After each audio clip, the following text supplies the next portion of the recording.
ಹೇಳಕ್ಕೆ ಇಷ್ಟಪಡ್ತೀನಿ. ಸೊ ಹಾಗೆ ಈ ಜರ್ನಿ ಆಫ್ ಸೊಸೈಟಿ ಪತ್ರಿಕತೆ ಏನಿದೆ ಒಳ್ಳೆ ಗುಣದಿಂದ ಒಳ್ಳೆ ರೀತಿಯಿಂದ ಬೆಳೆದಿದೆ 2 ವರ್ಷದಿಂದ.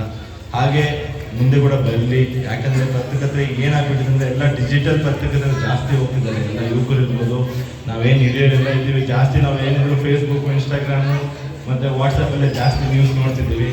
ಹಾಗೆ ಈ ಪತ್ರಿಕತೆ ಬಂದಾಗ ಯಾರು ನ್ಯೂಸ್ ಪೇಪರ್ ಎಲ್ಲ ಓದ್ತಾ ಇರಲಿಲ್ಲ. ಯಾಕೆ ಇದು ಹೇಳ್ತಿದ್ದೀನಿ ಅಂದರೆ, ನಾನು ನಮ್ಮ ಸ್ಕೂಲ್ದಲ್ಲಿದ್ದಾಗ ನಾವು ಜಾಸ್ತಿ ನ್ಯೂಸ್ ಪೇಪರೇ ಜಾಸ್ತಿ ಓದ್ತೀವಿ. ಯಾಕಂದರೆ ನಮ್ಮ ವಿದ್ಯಾಭ್ಯಾಸದಲ್ಲಿ ನನ್ನ ಓದಲಿಕ್ಕೆದಲ್ಲಿ ನಾನು ನ್ಯೂಸ್ ಪೇಪರ್ ಓದಿನೇ ನಾನು ಯಾವತ್ತು ಹುಟ್ಟು ಬೆಳೆದಿರೋದು. ಸೊ ಯಾವುದೋ ಉದ್ದೇಶ ಇಟ್ಕೊಂಡು ನಾನು ಎಲ್ಲ ಯುವಕರಿಗೆ ಇದೇ ಮನವಿ ಮಾಡ್ತೀನಿ, ದಯವಿಟ್ಟು ನ್ಯೂಸ್ ಪೇಪರ್ ಓದಂತ ಯಾವತ್ತೂ ಬಿಡಬೇಡಿ. ಅದೇನು ನಮ್ಮ ಜನ್ರೇಷನಿಗೆ ಬಂದಿದೆ, ನನಗೆ ಗೊತ್ತಿದೆ ಎಲ್ಲ ಡಿಜಿಟಲ್ ಆಗಿ ಬರ್ತಿದ್ದೀವಿ ಅಂತ. ಅದ್ರ ಜೊತೆಗೆ ನ್ಯೂಸ್ ಪೇಪರ್ ಕೂಡ ಓದಿ ಅಂತ ನನ್ನ ಕಡೆಯಿಂದ ಒಂದು ಮನವಿ ಇದೆ. ಸೊ ಆ ಒಂದು ಉದ್ದೇಶ ಇಟ್ಕೊಂಡು ಹೇಳ್ತಾ ಇದ್ದೀನಿ. ಸೊ ಮತ್ತು ಇನ್ನೊಂದು, ನಾವೇನು ಸಮಾಜ ಸೇವೆಗೆ ನಾವೇನು ಮಾಡ್ತಿದ್ವಿ ಅದು ಖಂಡಿತ ನಾನು ಯಾವತ್ತೂ ಮಾಡೇ ಮಾಡ್ತೀನಿ. ಯಾಕಂದರೆ ನನ್ನ ಕರ್ತವ್ಯ ಮತ್ತು ನನ್ನ ಧರ್ಮ ಮತ್ತು ನಮ್ಮ ಮನೆಯಲ್ಲಿ ನಮ್ಮ ತಾಯಿ ಮತ್ತು ನನ್ನ ತಂದೆ ಹೇಳಿರೋ ಮಾತಿಗೆ ನಾನು ಯಾವತ್ತೂ ಚುನಾವಣೆಗಾಗಿ ನಾನು ಯಾವತ್ತೂ ಕೆಲಸ ಮಾಡಿದ್ದೀನಿ. ಸೊ ಹಾಗೆ ಮರಮನಹಳ್ಳಿ ಭಾಗದಲ್ಲಿ ಬಂದಾಗ ನಾನು ಯಾವತ್ತೂ ಎಷ್ಟೇ ಮಾತು ಹೇಳಿದ್ರು ಮೈಕ್ ಸಾಲಾಗಲ್ಲ. ಯಾಕಂದರೆ ಮೊನ್ನೆ ನಾನು ನಾನಿಕೇಳಿ ಉತ್ಸವ ಮಾಡಿದ್ದೆ.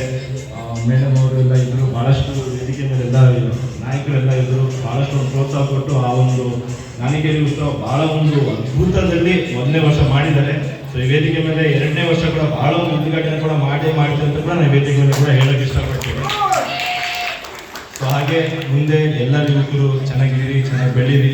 ನನ್ನ ಕಡೆಯಿಂದ ನಿಮಗೆ ಯಾವತ್ತಾದ್ರೂ ಏನೇ ಒಂದು ಸಹಾಯ ಬೇಕಂದರೆ ವಿದ್ಯಾಭ್ಯಾಸದಲ್ಲಿರ್ಬೋದು, ಸ್ಪೋರ್ಟ್ಸಲ್ಲಿರ್ಬೋದು, ಈ ಥರ ಕಲ್ಚರಲ್ ಆ್ಯಕ್ಟಿವಿಟೀಸಲ್ಲಿರ್ಬೋದು, ಭಾಳಷ್ಟು ಕಲಾವಿದರು, ಆರ್ಟಿಸ್ಟ್ ಎಲ್ಲ ಭಾಳಷ್ಟು ಕುಂತಿದ್ರೆ ಅಲ್ಲಿ ಭಾಳ ಖುಷಿ ಆಗ್ತಿದೆ. ಯಾಕಂದರೆ ನಾನು 12-15 ವರ್ಷ ಹಾಸ್ಟೆಲ್ದಲ್ಲಿ ಬೆಳೆದು ಮನೆಯಲ್ಲೇ ಇದ್ದಿಲ್ಲ.